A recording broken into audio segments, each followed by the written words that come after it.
The morning after an Ottoman princess's wedding, her maids didn't find a happy bride. They found a ghost. October 12, 1623. A cold sun rises over the capital, but its light never reaches the room where the new bride lies. The air is thick with the scent of rose oil and something sharper, fear, dried into the silk sheets.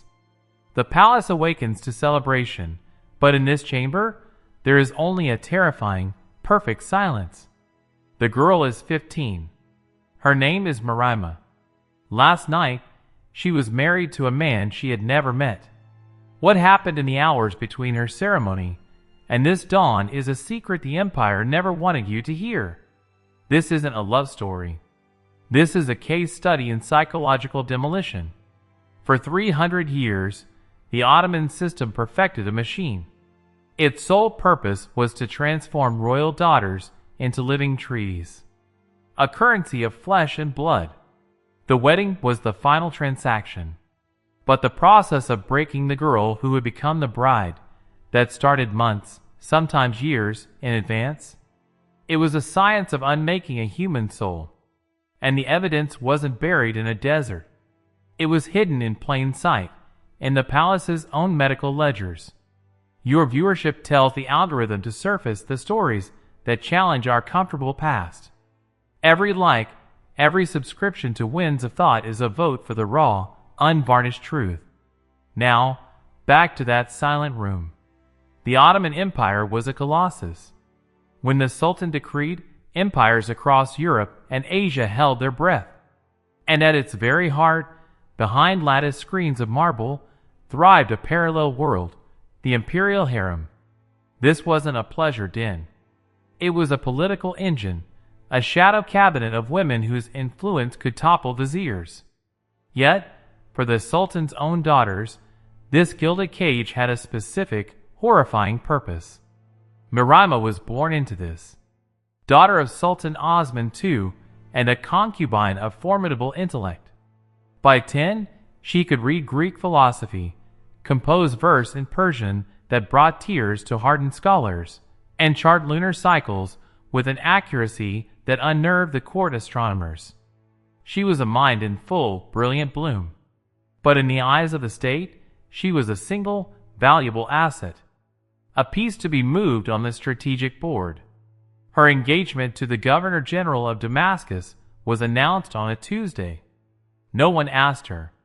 Her mind was a library they intended to burn, one book at a time. What followed was termed bridal preparation. That phrase is a lie. It was a systematic deconstruction. They took her to a suite called the Gelinodasi, the bride's room. The architects had designed it for sensory deprivation. Walls of dark walnut absorbed sound and light. The windows were sealed shut with iron-banded shutters. The only illumination came from oil lamps placed low to the ground, casting long, dancing shadows that warped perception. Tapestries depicted stories of perfect, submissive wives from legend. It was propaganda she could not escape, a 24-hour sermon in thread and dye. Her tutor in this new, terrible curriculum was an elderly woman named Sebnem Hatton. Her face was a map of quiet cruelty. In her hands, she carried a manual. Not a book of poetry or prayer, but a technical guide. A protocol, refined over generations, for erasing autonomy. The first lesson was the body. For 4 hours each day, Marima practiced postures of submission. Not simple bows. Each angle of the neck, each placement of the hands, was a coded language. A 20-degree tilt meant, "I await your command." Palms turned upward at the waist signaled, "My purpose is to serve." Modern behavioral scientists would recognize this as conditioned muscle memory, training the body to betray the mind's resistance. Within weeks, Marima's body would fold into these positions before her thoughts could catch up. The rebellion was engineered out of her physical form. Next, they came for her voice. She was given a list. 57 phrases. That was the entirety of the language she was permitted to speak. "Your will is my comfort. I am unworthy of your gaze." Any deviation brought correction.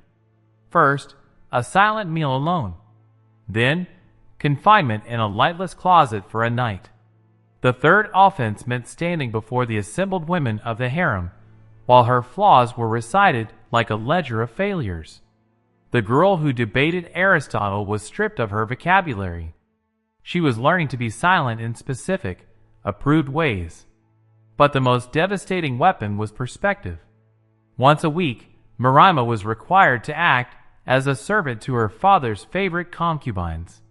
She would bathe them, dress their hair, fasten their jewels, preparing them for nights with the Sultan. A witness, a lowly laundress who later fled the palace, wrote in a hidden diary, "The princess's hands were so steady as she applied the coal, but her eyes, they were the eyes of a bird trapped in a snare, watching its own feathers being plucked." This was the goal, to make her understand, in her bones, that her royal blood meant nothing, that her value was lower than that of an enslaved woman sharing the Sultan's bed. Her sense of self was being hollowed out, replaced with a chilling void. You're still here. That matters. Because forgetting is the second death of these women. By continuing to watch, you are pulling their stories back from the edge of oblivion. What came next was even more clinical. Beneath the main harem quarters, in unmarked chambers, the court had constructed replica bridal suites. Here, they used articulated mannequins, commissioned from Italian artisans. And here, Marima was made to rehearse, to practice the wedding night, under the cold observation of physicians and senior women who took notes. Subject shows resistance in the left shoulder. Increased conditioning on posture 3. These notes, discovered in a forgotten archive annex in 2017, read like laboratory reports. They were building a predictable, compliant outcome. In the final week, she was moved to an isolated garden pavilion. Her diet was altered: honey, almond paste, specific herbs from the East. Modern analysis suggests these contain mild sedative and anxiolytic properties. Her baths were infused with valerian and lotus essence. The air itself was a tranquilizer. Mirrors covered every wall. She was forced to be the perpetual witness to her own transformation, her own imprisonment. On the eve of the wedding, they gave her a draft. The recipe listed poppy, mandrake, and an unknown resin. Its purpose wasn't to soothe, but to separate, to create a chasm between mind and body. As the drug took hold, the last coherent entry in her own journal read, "The moon is full tonight. It watches, cold and complete. I must learn to be as empty as the sky behind it." The wedding was a citywide spectacle. Thousands rejoiced. But in the ritual chamber, the machine engaged with final, brutal precision. The physicians were present behind a screen, their duty to document consummation. Marima's gown, a masterpiece of silver thread, was woven with hidden cords that restricted movement. Her jewelry was weighted. Every splendor was also a restraint. Her husband, the Pasha, had been briefed by military advisors. This was not an act of love, but of state-sanctioned dominance. The doors closed. What the medical notes from that night describe is not intimacy, but a procedure. Patient exhibits catatonic responsiveness. Pupils fixed. Tactile stimuli produce minimal reaction. Consummation achieved under states of profound psychological retreat. Post-event, patient entered a shock state characterized by mutism and tremor. They had a term for it, ruhin erilmasi, the departure of the soul. The body had performed its duty. The person who inhabited it had, in every way that mattered, ceased to exist. Dawn brought official celebration. Marima's life as a ghost had begun. They didn't just break her will. They made her a stranger to herself. The aftermath was a long, quiet erasure. Marima bore 3 children. The records note her piety and dutiful nature. She lived another 28 years, a silent figure at court functions, a shell dressed in silk. She died on a forgotten Tuesday, her brilliant mind, her love of the stars, all reduced to a single line in a chronicle. But her story is the key, because she was not alone. Archival cross-referencing suggests at least 24 Ottoman princesses underwent versions of this systematic conditioning. This was not a tragic anomaly, it was institutional policy. And the echoes of this machinery resonate far beyond Istanbul. From the secluded courtyards of Ming China to the chateaux of Europe, royal marriage was often a soft name for a hard transaction. The methods differed. The goal, to convert a person into a compliant instrument, was hauntingly familiar. We uncover this not to wallow in darkness, but to restore humanity. To look at a portrait of a serene princess and ask, what did her silence cost? When we listen for the echoes in the silence, we honor them. We say their experiences were real, and they matter. This is the mission of Winds of Thought. If this story has unsettled you, if you believe these hidden echoes deserve to be heard, then show the algorithm you want more. Like this video. Subscribe to Winds of Thought.